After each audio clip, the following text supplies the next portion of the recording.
ये कहानी है करिश्मा और संजय की, जो बहुत अच्छे दोस्त थे। करिश्मा और संजय कई दिनों से एक दूसरे से मिलने की कोशिश कर रहे थे, लेकिन अलग अलग शहरों में काम करने की वजह से, जिसके कई दिनों की कोशिशों के बाद दोनों ने दिल्ली मिलने का प्लान बनाया। करिश्मा ने घूमने की सारी जगहों की एक लिस्ट बना ली थी। उसने सब कुछ अपने तरीके से प्लान कर लिया था ताकि एक अनजान शहर जाने के बाद उन दोनों को किसी भी परेशानी का सामना न करना पड़े। स्टे करने के लिए करिश्मा ने एक होटल में रूम बुक कर लिया और 18 मार्च की रात दोनों दिल्ली के एयरपोर्ट पर मिले। हेलो संजय, पता है मैंने तुम्हें कितना मिस किया। मैंने भी तुम्हें बहुत मिस किया। दोनों एयरपोर्ट से सीधा होटल की तरफ निकल गए। करीबन 1 घंटे के बाद दोनों अपने होटल पहुंच गए। होटल बाहर से बहुत ही खूबसूरत लग रहा था। इतना खूबसूरत होटल देख संजय काफी खुश हो गया। सच में तुम्हारी प्लानिंग और चॉइस हमेशा टॉप पर होती है।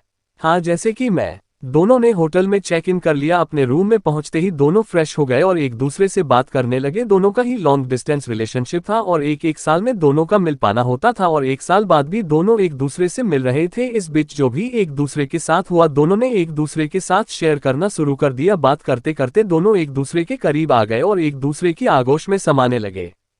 हम एक साथ क्यों नहीं रह सकते? देखो संजय, कोशिश तो मेरी यही है, मैं और तुम दोनों हमेशा के लिए एक साथ हो जाए। करिश्मा और संजय एक दूसरे से बात कर ही रहे थे कि तभी रूम के बाथरूम से कोई आवाज आने लगी। पहले तो उन्हें लगा कि गीजर में कोई प्रॉब्लम होगी, लेकिन ध्यान से सुनने पर करिश्मा ने यह महसूस किया कि ये किसी की दीवार पर नाखून मारने की आवाज है। ऐसा समझ में आते ही करिश्मा काफी डर गई और वह संजय को ये बात बताई, जिसके बाद संजय बाथरूम की तरफ बढ़ने लगा। संजय, वो बाथरूम में बिल्ली थी। करिश्मा, मैंने तुम्हें खामखा डरा दिया। चैन की सांस लेते हुए दोनों वही बेड पर लेट गए और एक दूसरे से बात करने लगे कि तभी उन्हें महसूस हुआ कि उनके बेड के नीचे कोई गहरी गहरी सांसें ले रहा है। अब ये बात दोनों ने महसूस की, जिसके बाद करिश्मा ने बेड के नीचे देखा। उसे जो दिखा उससे करिश्मा की सांसें अटक गई और वह जोरों से चिल्लाई। संजय को कुछ समझ नहीं आया और उसने भी जब बेड के नीचे देखा तो वह उसे कुछ दिखाई नहीं दिया। करिश्मा को अब उस कमरे में कुछ अजीब लगने लगा था। उसे वह किसी तीसरे के होने का एहसास होने लगा। संजय ने उसे बहुत समझाने की कोशिश की, लेकिन करिश्मा अब वहां रुकना नहीं चाहती थी। तभी सामने रखा शीशा अपने आप हिलने लगा। इस डरावने नजारे को देख दोनों की सांसें फूलने लगी। अब बात साफ थी, सच में इस कमरे में कोई तीसरा था, पर कौन? अचानक ही शीशा टूटकर चकनाचूर हो गया, लेकिन अब जो उन दोनों ने देखा वो बेहद ही परेशान करने वाला मंजर था। उस कमरे में एक कैमरा पहले से ही लगा हुआ था, यानी अब तक जो भी उन दोनों के बीच हुआ वो सब उस कैमरा में रिकॉर्ड हो चुका था। दोनों काफी घबरा चुके थे और फिर दोनों जल्दी जल्दी अपने कपड़े पहनना शुरू किया और वहां से निकलने की तैयारी करने लगे।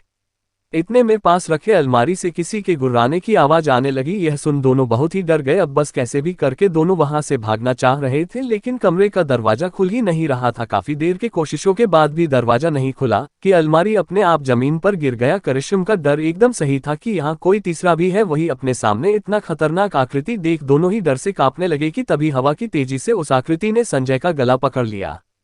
संजय जोर जोर से चिल्लाने लगा, उसका दम घुटने लगा था। करिश्मा भी संजय को बचाने की कोशिश कर रही थी, लेकिन वह कामयाब नहीं हो पा रही थी। फिर संजय ने पूछा, तुम्हें मुझसे क्या चाहिए? संजय के पूछते ही उस भूतिया आकृति ने हवा में कुछ लिखा। सच बोलो, ये पढ़कर किसी को भी कुछ समझ नहीं आया। उसके बाद उस भूतिया आकृति ने फिर से कुछ लिखा, कैमरा।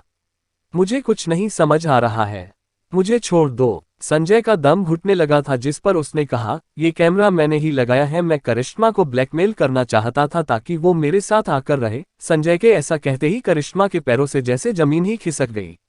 संजय के यहाँ आते ही कैमरा को छिपकर लगा दिया था ताकि वह करिश्मा को अपने साथ रहने के लिए ब्लैकमेल कर सके। इस घिनौने काम के बाद करिश्मा टूट चुकी थी। वही उस भूतिया आकृति ने संजय को हवा में उठाकर पटकना शुरू कर दिया। कुछ ही देर में संजय ने अपना दम तोड़ दिया।